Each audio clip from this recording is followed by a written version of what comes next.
Hello, everyone, and welcome to our new episode of the Expat Career and Lifestyle podcast. This is Dominika, your host, and today I am coming to you with another fantastic guest, Isabelle Peyrichoux. She's a former tech industry professional turned into transformational career reinvention coach. And her mission is to help people do the work they are meant to do so they can bring their unique contribution to the world. She was born and raised in France. She has lived in 5 countries and 2 continents, and currently she's living near San Francisco in the US. So welcome, Isabelle. I'm happy to have you here with us today. Thank you, Dominika. I'm really excited to be here with you. We are excited too. So tell us, because you lived in many countries and in 2 continents, so you changed your life and your career. So tell us a little bit more about you. How was this transformation for you on your professional level and also on your personal level? Mm-hmm. Or do you want to hear my story or more, the different, how I went into living in different countries? Yeah, more your story. Yeah, tell it a little bit us, your story. Yeah, and you will see how I end up living in different countries. So that exactly. So it's interesting. I grew up in France, in the southwest of France, on a farm. And I was as a kid, I was an emotional kid. I was a lot of intuitive and emotional intelligence, very sensitive, good at empathy. And in France, when I went to school, in France, and you may know that because you live in France right now, but in France, what is really valued is a lot of the rational intelligence. Everything analytical, rational. France is the countries of the philosopher Descartes. I think, therefore I am. So it's all about rational thinking and knowledge. Mm-hmm. This is a lot of what is valued in the culture, not the only thing. And so in school in France, when I went to school, this is a lot of the type of intelligence that was valued, rational thinking, analytical thinking, and in my family as well. So when I went to school, I didn't know better. So I fitted in what I was expecting of me to fit into, to be successful, to be more rational, analytical, because I didn't have any model that really reflected around me my way of being and my type of intelligence. And I end up choosing education and my career path based on the same thing, based on rational intelligence. So I ended up studying information science, and then going into user experience research and in the tech world, in the internet. And it's how, in the meantime, I moved to Canada, to Montreal in Canada, and then later to the US. And and I was working, I was pretty successful overall, but working hard because I was not really operating for my main kind of type of intelligence. I was still trying to fit into that mold. I wasn't aware that I was doing that. I was just repeating what I learned in school and in my childhood. Mm-hmm. And then on the side, while doing that, I discovered a passion for self-growth, self-discovery. Who am I? What are my talents, my passion? And I remember when I was in Montreal, just loving doing that on the side, reading books and journaling about that. And even I remember a time when I was in my apartment in Montreal, seated on the couch, and I even remember it, journaling.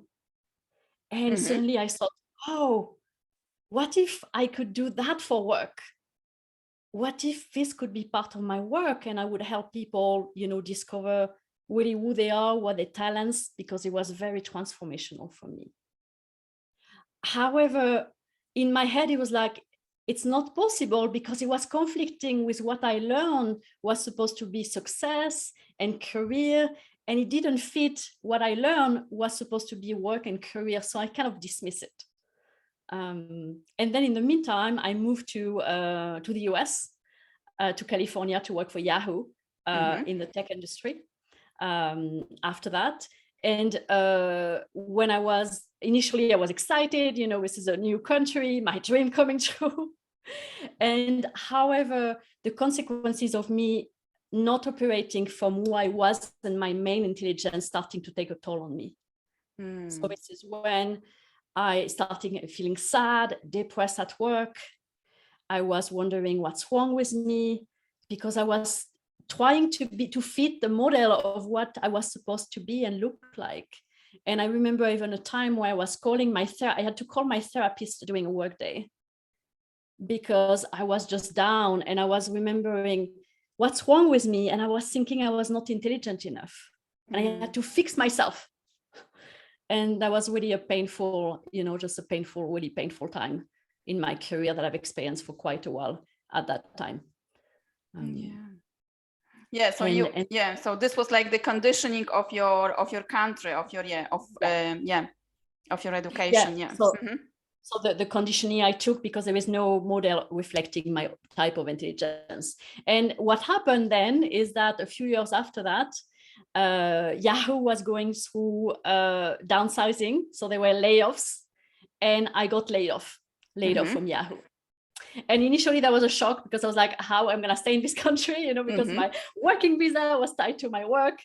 And at the same time, when my manager told me, there was a part of me that like, thank goodness.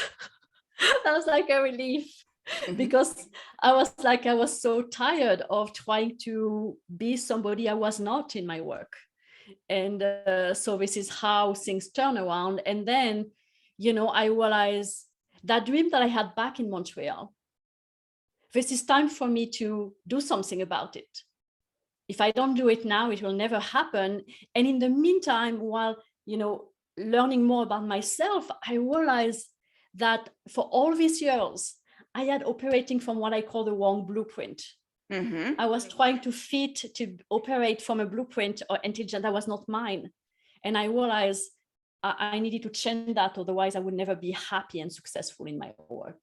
So this is when I ended up going back to studying coaching and psychology and psychotherapy, and then started my business about 8 years ago to do what I'm doing now, and helping people, kind of professional leaders who have been successful in their career like I was, but they reach a point where they cannot do it anymore. They want to do something meaningful, and they're stuck because they are often stuck in the old conditioning they took from family, from society, from their culture about what success is supposed to look like. And I really help them get out of that to find what is their true meaningful work. So like based on your experience, because we are all conditioned by our families, education, and also the country, the values of the country that we were born and raised. So like, and what are like the specific challenges? So you describe it like from your own story, but like working with your clients, like what challenges, like specific problems do you see when we have this conditioning for a long time in our professional life? How this is like impacting our choices, our well-being, or like our professional development? So I see that a lot in my clients, and I would say about 30% of my clients are expat or first or second generation immigrants. So I see that a lot for them. I see also for all of my clients. But what I see often, and to give you an example, I have someone, I have a few clients in the past from China, often first or second generation immigrant. And every country, have their own version of conditioning. And in China, I don't know China very well, but what I find out through, their story is that there is a lot of pressure, to be successful, especially when you are second generation immigrant. Like in the US, there is a pressure from parents. You have to be, they want their kids to do what they maybe were not able to do. And to be successful, you have to be a lawyer or a doctor. But especially being a lawyer, I've seen that for a few of my Chinese clients. For some reason is that. So I had clients I worked with, and they had this thing in their head that they went into law school and they did lawyering, and they were miserable, and depressed, and it can even lead to burnout, because when you are operating against your natural talents, you can, if you do that too much, you can feeling depressed, being burnout, even start having physical symptoms, because your body is always working against yourself. And so I see that with with clients like that, and people from different cultures as well, or different type of conditioning. So the consequence can be really bad for your well-being and your health as well, and your relationship, because you can also, keep complaining in your relationship and being so stressed that it affects negatively all your relationships in your life. Yeah. So like solutions, how do you work on that? How we can like get rid of this conditioning that we have from our culture, on from our parents? How to work on that? Like, what is the solution? Yeah. How do you work with your clients? Yes, on that. Yeah, definitely. You don't want to stay stuck in there. Yeah, exactly. and the way to do it is to go back to what I call your true self blueprint. And most people never learn that at school or anywhere else. We really are. And what I call your blueprint is independently on the conditioning from outside, but who you are. And what I call blueprint is kind of the combination of 4 different things. Then we combine together, you have really your own inner compass, and then it's easier to find work that is truly aligned with yourself, and let go of all the voices from the outside. And so do you want me to share about the 4 components of the Go on. So the four components of it, so they are your core drivers and values for fulfillment. So what ingredients do you need to be fulfilled in life and in your career? Specifically, not what society tell you what success is supposed to look like, or your family, or your country, but for you, what do you need to be truly fulfilled? What are your unique ingredients? For example, it can be, are you someone who strives on collaboration? I have clients who they need teamwork, collaboration. Otherwise, if they work by themselves, they are miserable. This is just an example. Or do you need, are you someone who strives on problem solving, and you have someone who just love, problem solving and have your freedom to do that? It's just 2 examples, but what are your core drivers of fulfillment? So this is one. The second one is, what are your natural innate talents? What are you naturally good at? Not what you learn in school you should be good at, not the skills you learn that not necessarily align with you, but what are your innate talents? Like in my case, the empathy, emotional intelligence, it's natural in me. So what are they for you? The third one is your true passion and interest. What are the things you are truly passionate about? Not what you think you should like, but really what lights you up from the inside. And then the fourth one is really what the impact you are here to make. What is really your purpose? And everybody has one. It doesn't have to be huge, but everybody, and sometimes it's unconscious, has a specific impact they want to make around them. So they are the 4 components of your blueprint. And when you, at the intersection of it, is really your true self and the compass to build on, to really go after the right career path for you, so that you build the right house. It's like building a house on the wrong foundation. You want to have the foundation in place so that you go after the right career path for you. Yeah, so it's very important, to go through all those 4 steps and understand exactly like what is your passion, what you are good at, and what impact can you do. But for example, sometimes you can, so you have this conditioning, this cultural conditioning, but you can also feel scared that when, for example, like you finished your job with Yahoo, and at the beginning it was like a disaster. No, what I am going to do right now? Then it turned into something positive. But sometimes you can be scared also to leave your, let's say, this traditional job, this job, this your dream job, for example. And then go and do exactly what you are really passionate about. So how to overcome this also, this going out of this. Yeah, no, that's definitely a good point. It can be very scary to do that, and it's normal to be afraid of it, because we live also in societies where we need to make money, we need to make a living. It's part of the way it is. So there are a few things that I think help for that. First of all, what I find with the people I work with is and a lot of people work with me while they are still on in their work, in their career. Some people sometimes are not, but you have, ensure you have your survival need met. You need to have income and stuff like that. So you don't have to stress. You have money coming in. You are sustained. So ensure you have that. And on the side, we do this deep work of going into their blueprint, and we take several months to do that, because the more we clarify what you are naturally good at, what you love, and we take time, your clarity goes up, and also your confidence.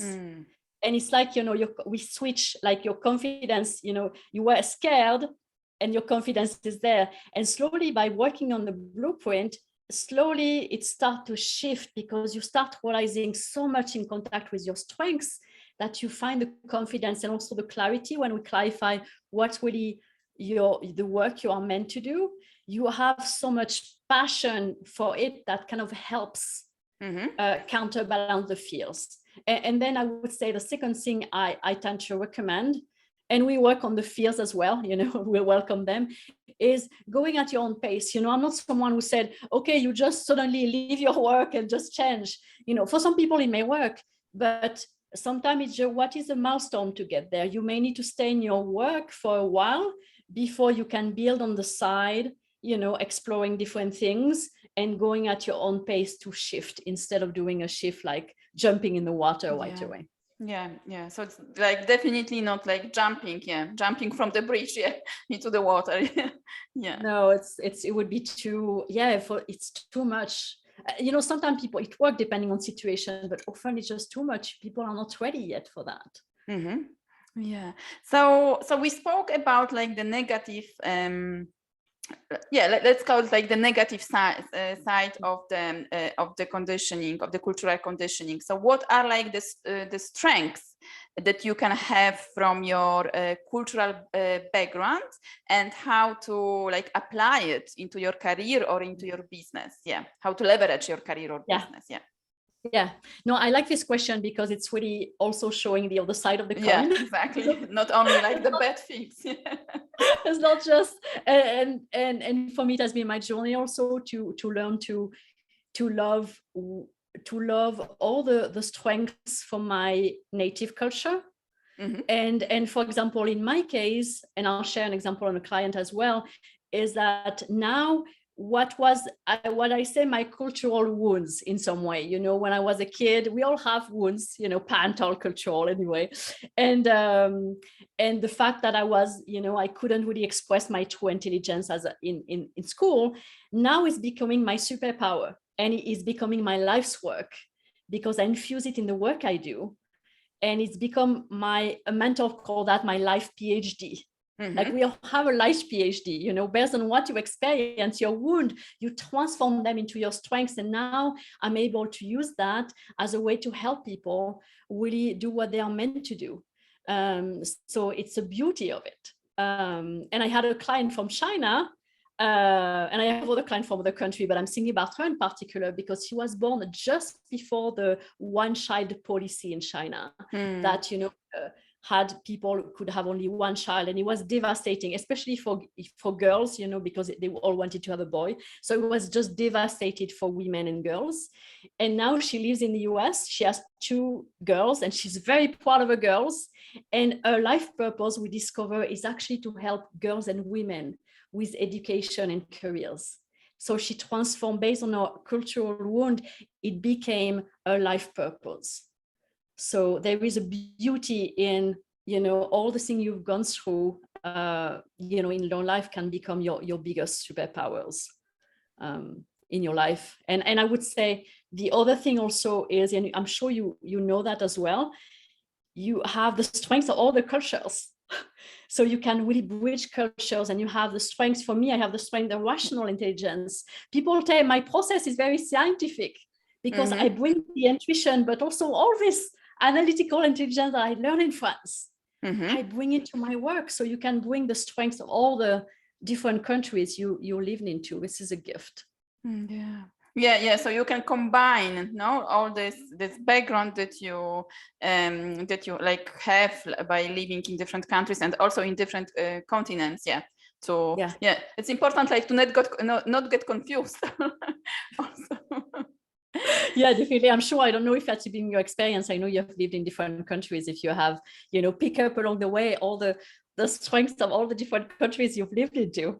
Yeah, beautiful. Yeah, it's very interesting how we are like conditioned by our countries, families, and also like the society and education that we have, and how this is impacting our career. Mm-hmm. So in your experience, yes, so you say that it takes like a little bit of time, but if someone is like want like a fast solution, is there like a fast solution to like a fast let's say exercise or something that we can do and change our conditioning in a fast way? First, I can give you some quick things to start. The process. I need to change the whole conditioning. It's hard to do it fast because it's like sometimes it's years or 10 years. Yeah, but something to start. Yeah, something to start with to really go back to what I was calling your true blueprint. So there are a few different things, but one of the things you can do if you are listening and wondering where do I start, you can look at a moment in your life. So think about a moment, either in your career, in your life, it doesn't matter. Whether it was also, it happened yesterday or it happened 20 years ago, a moment where you were doing something you really enjoyed. That you were in the flow, you were doing something you liked. It doesn't have something you enjoy, but something you kind of like and you enjoy. And in this moment, you remember feeling good about yourself, enjoying what you were doing. So think about a moment like that and ask yourself, and relive this moment, go back into it as if it's happening now, and ask yourself, oh, what did I love about this moment? What made this moment so good for me? And whether the type of people I was around, the type of things I was doing. And this is a great way to start looking at what you need to be fulfilled. Because if it's moment, and you can do that for 2 or 3 different moments, you're going to start looking, for example, what is really, I had a client who once he said, oh, I remember I was playing tennis. He said, that's nothing to do with career, But I told him, what did you like about this moment where you were playing tennis? Said, I love the challenge. I love the challenge of going over and then I told him, do you like challenges in your career? And he said, yes, if I don't have a challenge in my career, that doesn't work at all. So start looking at this moment and what specifically you need. You're going to start having some key drivers that you need to be fulfilled in your work. Wonderful, wonderful, Isabelle. So thank you very much for sharing that and sharing your experience and knowledge about how we can get rid of our conditioning. So what are like your projects and how people, if they want to work on their cultural conditioning or discovering their passions, how they can get in touch with you also? Yes, so the best way to get in touch with me is through my website.